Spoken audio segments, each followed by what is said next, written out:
In a very recent and major development DRDO ने एक video release की है जिसके अंदर भारत ने खुद का man portable anti tank guided missile system recently test किया है। और ये जो टेस्ट है ना दोस्तों, ये लिटरली डिफेंस की दुनिया के अंदर भारत के कद को काफ़ी हद तक बढ़ा चुका है, क्योंकि ये जो man portable anti tank guided missile system Bharat ने इंडिजिनसली डेवलप किया है, ये यूएस के जेवलिन से भी काफ़ी बेहतर दिखाई दे रहा है। क्या एग्जैक्टली हुआ है, इसे मैं शुभलिंग चौहान डिटेल में आप लोगों के साथ में चर्चा करूंगा। बट उसके पहले आप लोग मेरे साथ में SRC10 टेलीग्राम ग्रुप के ऊपर जुड़ सकते हो। मेरे क्लास की अपडेट, पीपीटी, पीडीएफ सब कुछ आपको हमें मिल जाएगी। यूपीएससी सीएससी की तैयारी करना, इंडिया के टॉप एजुकेटर से ऑफलाइन क्लासेस के अंदर पढ़ना है, आप लोगों के पास में अच्छा मौका है। अनअकैडमी अब केवल ऑनलाइन ही रहा है, अनअकैडमी अब ऑफलाइन भी आ चुका है। जुड़ना चाहते हो तो यहाँ पर मैंने नंबर दिया हुआ है, इसके ऊपर आप कॉन्टैक्ट कर सकते हो। इसके अलावा मंथली करंट अफेयर्स की magazine, previous year question, prelims के मॉक टेस्ट, एनसीईआरटी के नोट्स की समरी, इंडिया ईयर बुक की summary free of cost download करना है। नीचे डिस्क्रिप्शन के अंदर मैंने लिंक दी है, वहां से आप लोग डाउनलोड कर सकते हो। चलिए दोस्तों, सबसे पहले समझने का प्रयास करते हैं यहाँ पे क्या हुआ है। Basically man portable anti tank guided missile system यहां पर टेस्ट किया गया है। एक बार आप ये वीडियो देखो, आपको क्लियरली चीजें समझ में आएंगी।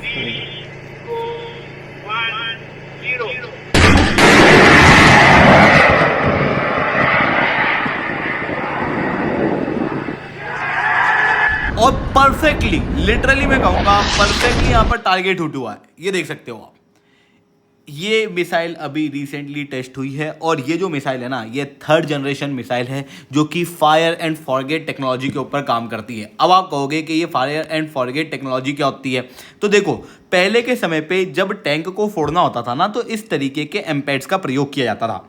इनके अंदर क्या होता था, 2 लोग चाहिए होते थे, एक आदमी इसको पकड़ता था, दूसरा आदमी इसको फिट करता था। और फिर जैसे ही ये मिसाइल छोड़ेगा ना, तो उसके बाद में मिसाइल के अंदर ना यहाँ पर एक धागा सा बंधा होता था, एक वायर सा बंधा होता था, जिसको ना रिमोट के जरिए कंट्रोल किया जाता था और फिर वो टैंक के ऊपर जाके हिट करता था। लगभग कुछ इस तरीके से, जैसे मान लो यहां पर ये टैंक है, यहां पर ये 2 लोग खड़े हुए हैं, ये मिसाइल यहां से छूटी तो यहां पर एक वायर जो है वो लगा रहेगा और यहां पर एक रिमोट कंट्रोल रहेगा, जिसके जरिए इस मिसाइल को कंट्रोल किया जाएगा और फिर वो टैंक को हिट करेगा। जैसे आप वो बचपन में रिमोट कंट्रोल वाली कार नहीं देखते थे जिसके अंदर वायर बंधा आता था, ठीक उस तरीके का पहले सिस्टम जो है वो हुआ करता था। जिसकी वजह से दिक्कत क्या होती थी, मान लो कि ये वाला जो आदमी है, इसने पहले मिसाइल को छोड़ा, ये टैंक फूट गया। अब पूरे युद्ध भूमि में केवल एक ही टैंक तो नहीं था, वहां पर दूसरे टैंक भी होंगे। दूसरे टैंक को इन लोगों की लोकेशन पता लग जाती थी कि अच्छा यहां से अटैक हो रहा है, और फिर अगला दाव जो है वो इनके ऊपर खेला जाता था। ऐसी कंडीशन में हमारे जो सोल्जर्स है ना, वो खतरे में जाते थे। तो यहां पर बहुत ज़्यादा जरूरी थी फायर एंड फॉरगेट टेक्नोलॉजी, जिसके अंदर क्या होता है, आप लोगों ने ये मिसाइल टेस्ट मैंने अभी जो दिखाया वो आपने देखा होगा, जहां पर क्या हुआ कि मिसाइल गई और वो फिर छोड़ दो आप, फिर आप आगे निकल जाओ, आप कहीं भी जा सकते हो।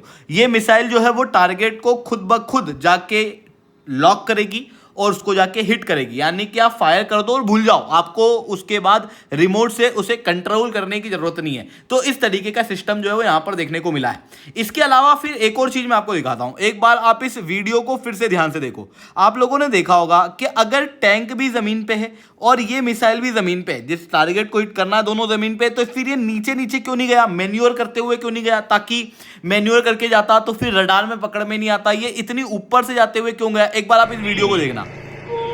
ये लॉन्च हुई मिसाइल, ये ऊपर हवा में गया और उसके बाद ये फिर ऊपर से नीचे की तरफ आया।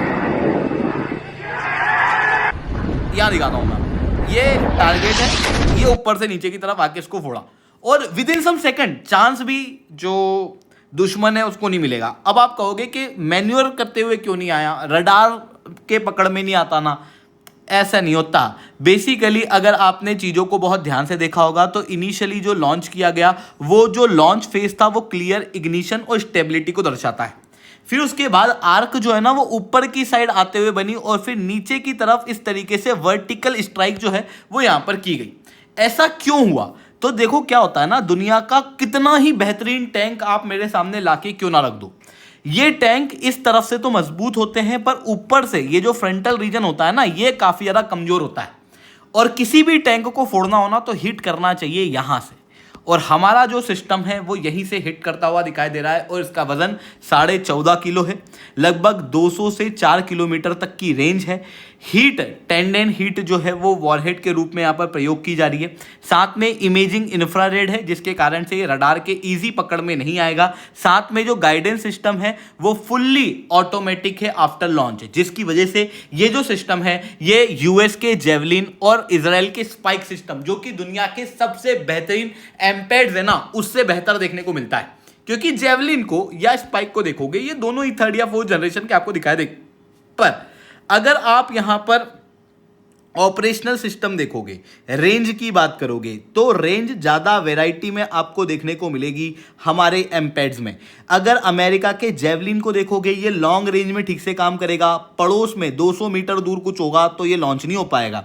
ये 2.5 किलोमीटर से 4 किलोमीटर के बीच में काम करता है, हमारा 200 मीटर से 4 किलोमीटर। इवन अगर आप स्पाइक की बात करोगे तो स्पाइक की रेंज से ये काफ़ी ज़्यादा बेहतर है।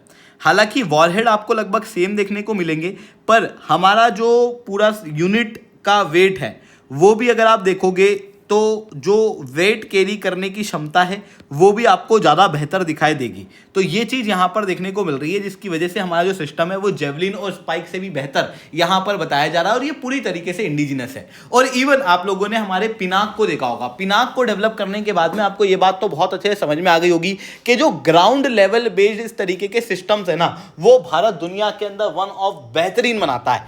इवन हमारा जो पिनाक है उसको फ्रांस तक कंसीडर कर रहा था। ऑलरेडी अर्मेनिया के अंदर हम लोगों ने पिनाक के जरिए धूम मचा रखी है। इंडोनेशिया, ब्राज़ील जैसे देश ऑलरेडी पिनाक की मांग कर रहे हैं। तो ऐसी कंडीशन के अंदर ये जो सिस्टम है ये भी काफ़ी ज़्यादा ग्लोबल मार्केट के अंदर बड़ी डिमांड को हिट करेगा, क्योंकि जो सिस्टम है वो बेहतर है रेंज में, बेहतर है वॉरहेड में और बेहतर है अटैक कैपेबिलिटीज़ में। अब आप कहोगे सर सही बात है, एक्सपोर्ट के लिए तो बहुत अच्छा है, हमारे दुश्मन के मुकाबले कैसा है? तो अगर मैं दुश्मन के मुकाबले बात करूं ना, तो पाकिस्तान के पास में अगर आप देखोगे तो इनके पास में एकदम बिल्कुल ख़राब क्वालिटी का 1985 का सिस्टम है, जो कि भी चाइना के द्वारा इनको दिया गया था, HJ8। वहीं चाइना के बारे में बात करूं तो चाइना के पास में 2 सिस्टम है, एक तो है HJ8 और एक है HJ12।